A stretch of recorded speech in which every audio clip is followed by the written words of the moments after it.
I'm going to show you how to make an obelisk, and I've got a board to start with to help hold up the uprights which are going to go into the holes of the board.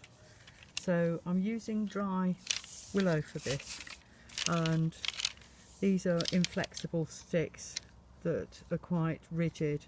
I want it to be quite strong and sturdy, so all of these sticks are going to just go into the holes in the board.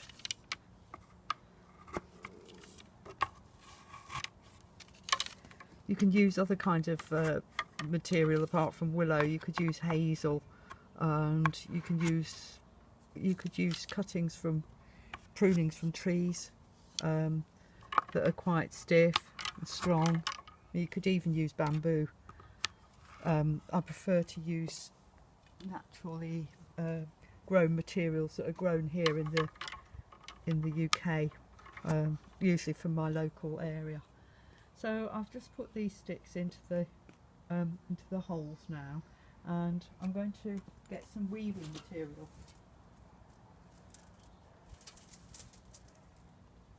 I'm going to use white willow. I find it a little bit easier to work with because it's quite grippy. I try and pick sticks that are weavers that are quite well matched, and what I'm going to do is to start with the tips, and these have been soaked for about 2 hours. So I'm taking the thin ends, which are the tips, and I've just crossed them like so, as if I was going to do them in a knot, and then I'm just going to twist them together so that eventually they will form a loop that would wrap round one of these uprights. Will go on this one. So I keep twisting, and what I'm going to do is to twist these together just to hold them together, and then I take one of them behind, and then the other weaver goes underneath and then behind.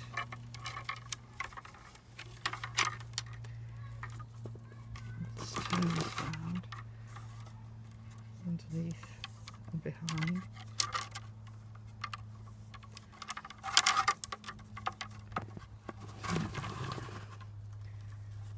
Underneath, behind, underneath and behind, underneath and behind, underneath, behind, underneath, behind.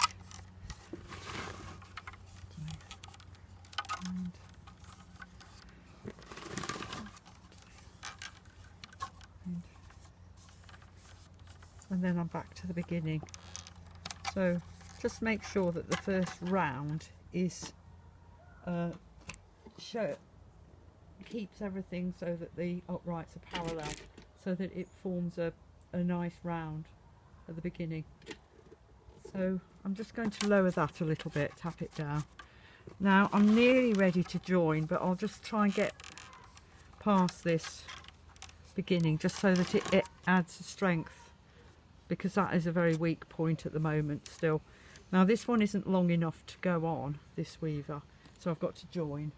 I'm going to take 2 new weavers. This one will need joining very soon, so I'm going to join this shorter one first. So I take the new butt, and it's just going to pop in to the back of the upright, and then it's going to trap the old end. It comes on top of the old end, which is that one, and then it's going to come underneath the other weaver and then behind the next upright.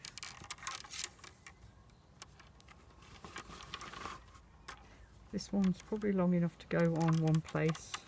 If it's long enough to come out just there, then it's still long enough to just have made that move. So this one's coming underneath there, behind the upright. Now I'm going to join this one, and I just push the new end into the back, traps the old end.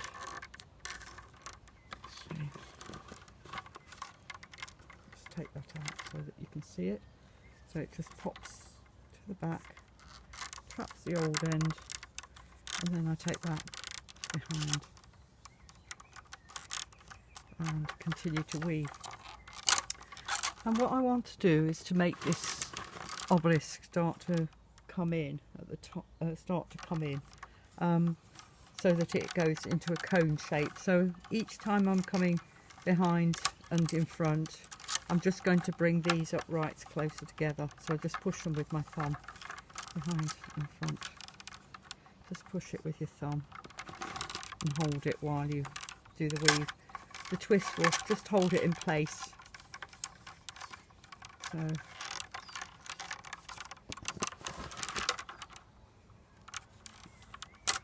behind, front, behind.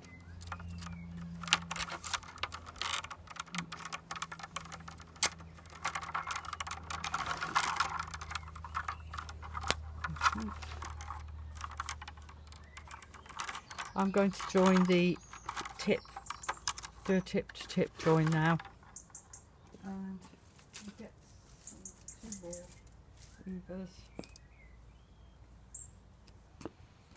and then it's the same type of join. I'm joining this one first.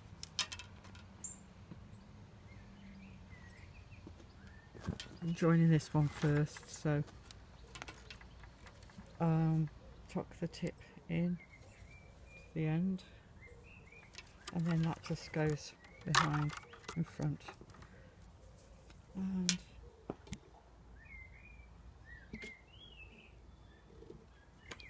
tuck the tip, new tip in here,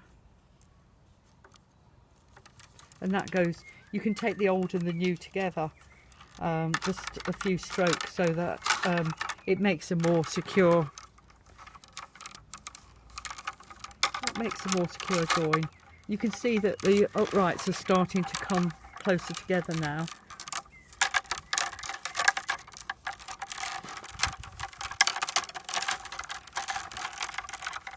I'm giving it a good push with my thumb because it's actually going to come up, it's going to close up quite quickly now. So give it a push with my thumb.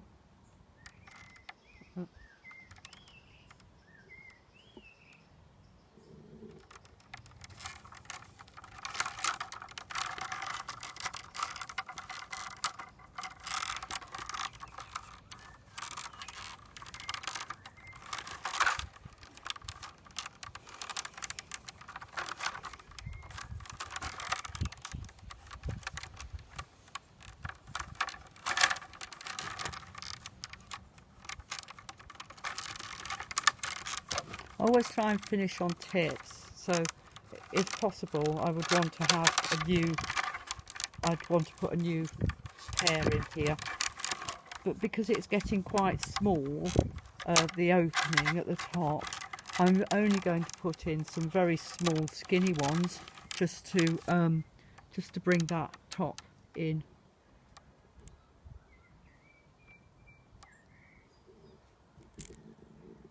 Just to bring that top in. So let's do the last one there. And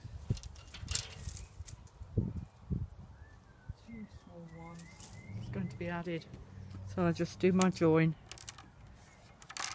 tuck the butt end in, and that's coming to the back, to the front, and then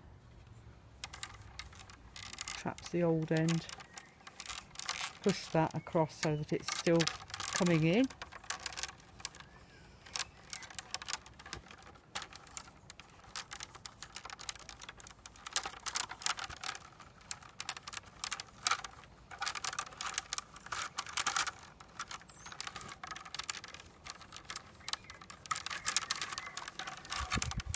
So it's getting quite tight here. But you just go on until it just becomes like quite closed up. I'm only going to run out. I'm going to